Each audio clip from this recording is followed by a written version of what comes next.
L'énergie est partout, tout est énergie. Voici 2 phrases que vous avez sûrement déjà entendues dans la spiritualité. Mais alors, qu'est-ce que l'énergie ? Bienvenue dans What They Have, le nouveau format qui met de la lumière sur des concepts bien perchés pour t'en apprendre plus en moins de 3 minutes. Et aujourd'hui, on parle des énergies, alors c'est parti.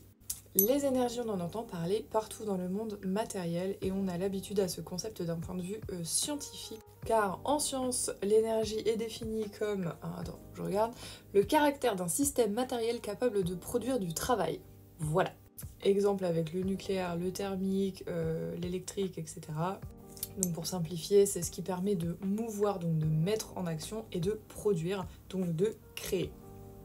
Et hop là, le pont entre le monde matériel et le monde spirituel est fait, puisque en spiritualité c'est la même chose, mais dans les mondes invisibles, les mondes subtils. L'énergie est définie par beaucoup de courants de pensée comme un champ invisible qui régit le monde.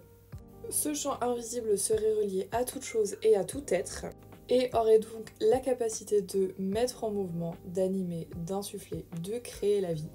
En toute situation, chose, être ou action.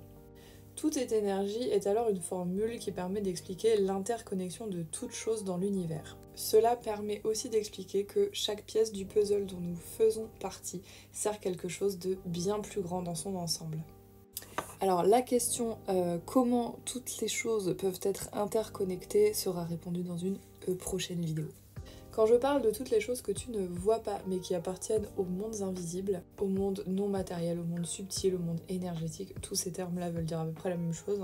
On a par exemple les vibrations, les fréquences, les champs énergétiques, les forces telluriques donc qui viennent de la Terre, les forces cosmiques, les entités, les fantômes et les déités, et plus globalement du coup le cosmos, l'univers, etc.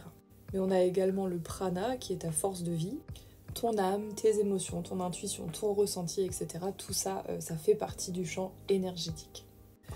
Pour faire plus simple, les énergies, c'est tout ce qu'on ne perçoit pas avec le mental, mais avec l'âme, et qui permet d'avoir une lecture beaucoup plus vaste et donc beaucoup plus complète du monde. Et là, on a mon chat.